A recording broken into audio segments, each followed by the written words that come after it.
Ngayong araw, January 15, ang sinabing petsa ni Senadora Amy Marcos na may mga makakasuhan pa kaugnay sa flood control projects. Sinabi rin niya noon na pinipigilan daw ang mga senador kapag magbabanggit ng matataas opisyal, kabilang si dating House Speaker Martin Romualdez.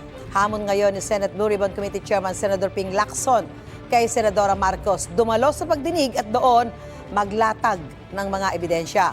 May unang balita si Mark Salazar. Sa pagpapatuloy ng investigasyon ng Senate Blue Ribbon Committee sa anomalya sa mga flood control projects, isa sa mga gustong mabigyang linaw ni Senador Panfilo Lacson ang nasagap niyang pagbili umano ni dating Speaker Martin Romualdez ng property sa Makati.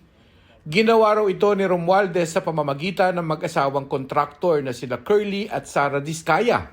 Ayon kay Lacson, may inaayos siyang pulong kasama ang dating may-ari ng property at naghayag daw ito ng kahandaang tumestigo. We would like to clarify persistent reports that former Speaker Martin Romualdez had purchased a house and lot in a plush subdivision in Makati City using the Diskayas as front in the said sale. If verified to be true, this could possibly establish a direct connection between the former Speaker and the Diskayas. Ang abogado ni Romualdez itinangging sangkot ang dating House Speaker sa naturang transaksyon. Ni minsan ay hindi raw nakapulong ni Romualdez ang mga Diskaya na nakilala lang niya sa mga ulat ng media. Ipinunto rin ng abogado ni Romualdez ang dati nang sinabi ni Curly Diskaya na wala siyang direktang transaksyon kay Romualdez at nine-name drop lang umano ng ibang tao ang dating House Speaker nang hindi niya nalalaman. The claim in the report about using the Diskayas as a front in a property purchase is outright baseless. Representative Martin Romualdez respects institutional processes and is confident that any fair and evidence-based inquiry will ultimately prove him right. Hinimok din ni Lacson si Senator Amy Marcos na sumipot sa pagdinig sa Lunes. Doon daw siya maglatag ng ebidensya laban sa kanyang pinsan sa halip na maliitin ang kredibilidad ng Blue Ribbon. Noise does not convict. Neither does it indict even who may be perceived as the most guilty in the FCP or flood control project saga. Only evidence does. Kaya kung meron siyang mayaambag na ebidensya para madiin ang kanyang pinsan, sumali siya sa pagdinig.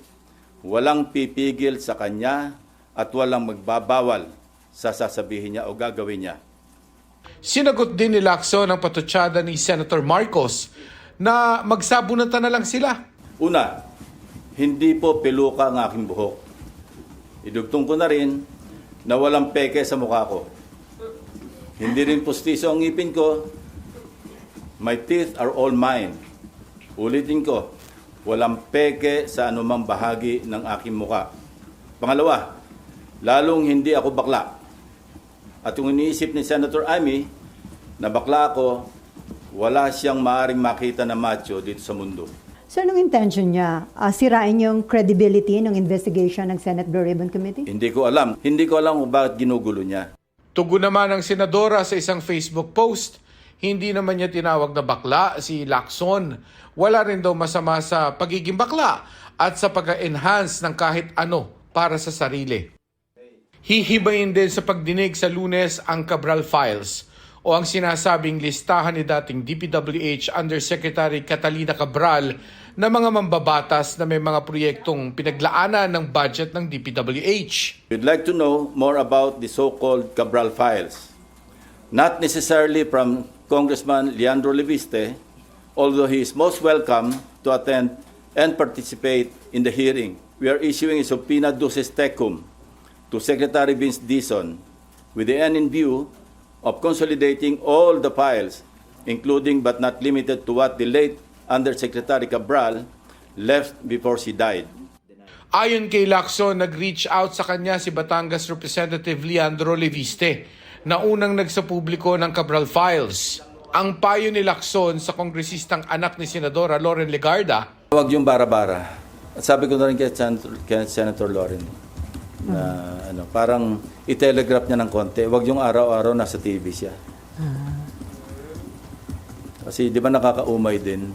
Sinisikap naming makuha ang panig ni Leviste. Sa Lunes din inaasahang maglalabas ng warrant ang Senado kung hindi pa sisipot sa sabina sina dating Congressman Zaldico at dating DPWH Secretary Manuel Bunoan. Ani Lacson, iimbestigahan ng komite ang impormasyong sadya o manong iniligaw ni Bunoan ng Malacanang sa issue ng flood control projects sa pamamagitan ng pagsusumite ng maling grid coordinates ng mga proyekto. Niloko niya si Pangulo. I received reliable information that former DPWH Secretary Manuel Bunoan deliberately submitted to Malacanang incorrect grid coordinates of thousands of flood control projects all over the country which form part of the Sumbong sa Pangulo website.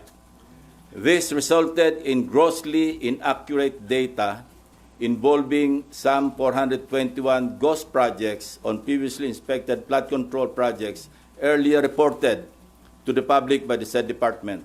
Sinisikap naming makuha ang panig ni Bunoan.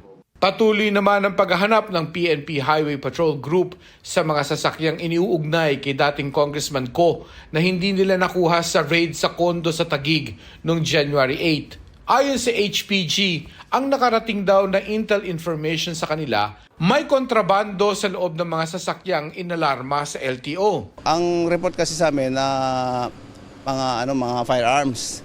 Pero obviously wala namang firearms doon. Siguro sa ibang mga kasi hindi lang naman yung 4 ang hinahanap namin yung iba pa baka nandoon.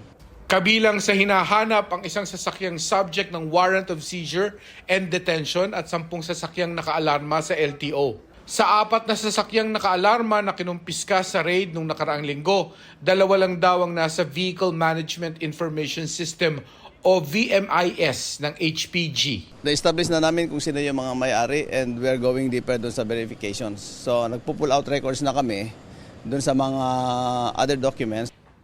Bagamat nasa VMIS ang 2 sa 4 na sasakyang nakaalarma, hindi pa naman daw lumalapit sa kanila ang nakarehistrong may-ari ng mga ito. Sa isang dokumentong ipinasilip ng isang source sa GMA Integrated News, isang Ferrari at isang Lexus ang nakarehistro sa magkahiwalay na individual. Pero karamihan sa mga hinahanap na sasakyan ay nakarehistro sa ilalim ng mga korporasyon na may kaugnayan kay Zaldico. Sinusubukan naming makuha ang panig ng abogado ni Ko. Ito ang unang balita. Mark Salazar para sa GMA Integrated News. Gusto mo bang mauna sa mga balita? Mag-subscribe na sa GMA Integrated News sa YouTube at tumutok sa unang balita.